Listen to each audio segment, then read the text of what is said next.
Okay. Meron tayo dito ng Honda Click version 3. Saan tinakbo? Bata pati 4,218. Mapansin nyo, meron siyang check engine, may overheating sign. Bakit nagkaganon? Ito nireset na namin pero bumabalik at bumabalik. Nagka-problema siya nung simula ng nag-reset ng ECU.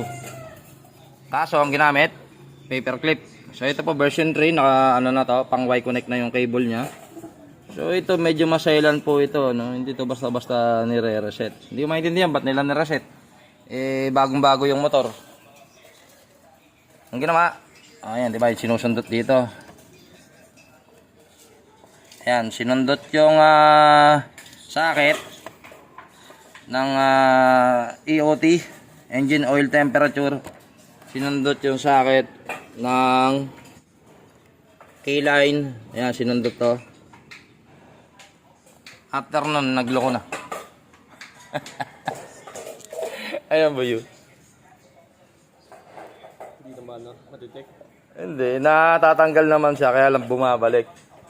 Ayan, ang problema dito, ang tingin ko, alin lang sa dalawa, most probably, lumaki yung butas nito.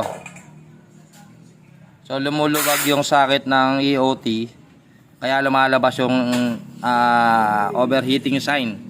Pero hindi naman nag-overheat yung motor. Normal naman yung temperature niya. Titingnan natin yung init.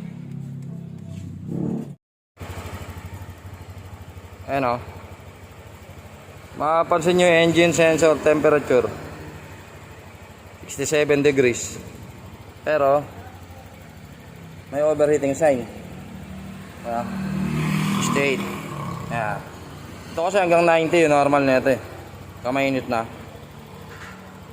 Pero yan ang baba pa ng temperature niya. Pero may overheating sign na. Ibig sabihin may problema doon sa either sa socket or doon sa sensor. So yun yung gagalawin natin. Ito kung napansin ko kasi itong socket niya, pasensya kita, muuga-uga, ayaw pumasok ng diretso. So ito lang muna socket ang papalitan ko. Mawala yun.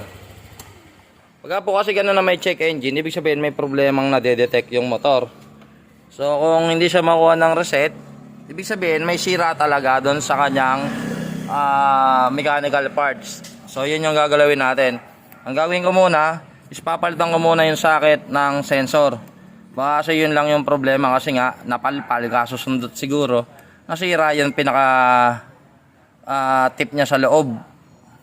So subukan natin na palitan lang muna yung kanyang socket. Kasi mahirap na pag magde-decide ay mas malaki. Pero ang masakit nito kung nagka-problema sa ECU. Kasi nga sinundot-sundot. Hindi po kasi yan sinusundot-sundot basta-basta ano. Huwag po kayong sundot ng sundot. Hindi po yun ang tamang pagre-reset. Gumamit po kayo ng diagnostic tool. Huwag nyo pong galiin yung sundot kayo ng sundot. Ayan, hindi masyadong pansin sa camera pero kung makikita niya meron parang may stainless na nakalabas sa yun. Tumagilid yung loob. So ito yung pinalitan ko muna. So pagkapalit, wala na agad yung overheating sign. Na-detect na agad ng ECU na may connection na yung engine oil temperature sensor. Kaya wala na. So ang gagawin natin dito ngayon, re-reset na lang ito para matanggal naman yung kanyang check engine. Okay. Punta tayo sa diagnostic tool. Diagnose. Ang likod ko Honda. Auto scan. Okay. Ito. Ayan, auto scan. Yun. Kita rin. PGMFI. Ano siya? Magkoconnect yan. Yan, tapos read nyo yung DTC. Wala na siya, di ba? Pero meron pa rin siyang ayun check engine. Kailangan natin i-reset.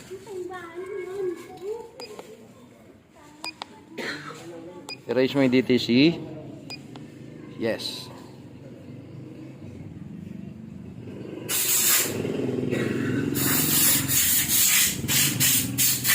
Okay. Natin nyo yung kung meron pa. Boom. Wala na. Okay na siya.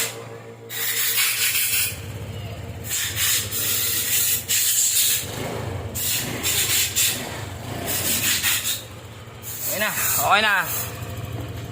So, tingnan natin.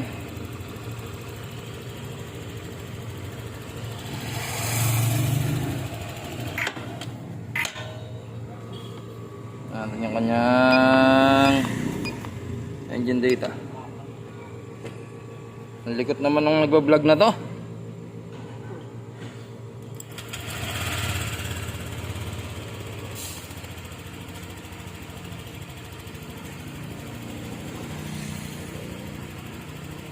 Ano yung ECT sensor yan, gumagana naman.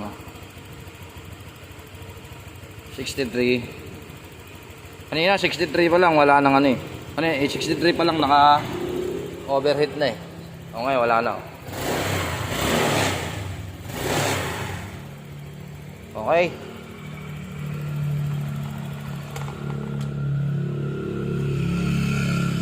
Ingay naman oh. So ang ating lesson for today, pag magre-reset kayo, gumamit kayo ng tamang tools, no? Magbuka yung kayong sundot na sundot, lalo yung mga bagong ganito tulad nito. Diba nagka-problema dahil lang sa sinundot. Eh sayang naman, kawawa naman, bagong-bago yung motor. Bagong-bago, 4,000 tinakbo. Okay, pagka po magre-reset kayo, pwede naman yung ganun kasi nakikita ko maraming gumagamit ng manual ko, mga wala namang pambili ng diagnostic tool. Pero wag naman yung huwag yung masyado malaki yung paperclip na ginagamit nyo. Gumamit po kayo ng maliit lang, yung saktong-sakto lang doon sa may sakit. Paperclip yung ginamit. Bumuka yung sakit. Gumamit po kayo ng manipis lang kung talagang wala kayong choice at kailangan nyo yung reset. Yung manipis na wire lang po gamitin nyo para hindi po masira. Kasi sayang tulad nito. Naputol na namin tong sakit. So wala nang warranty electricals na ito. Wala nang warranty yung motor mo. Okay, sayang 'di ba? Tsaka laking problema ng binigay niyo dun sa customer dahil lang doon.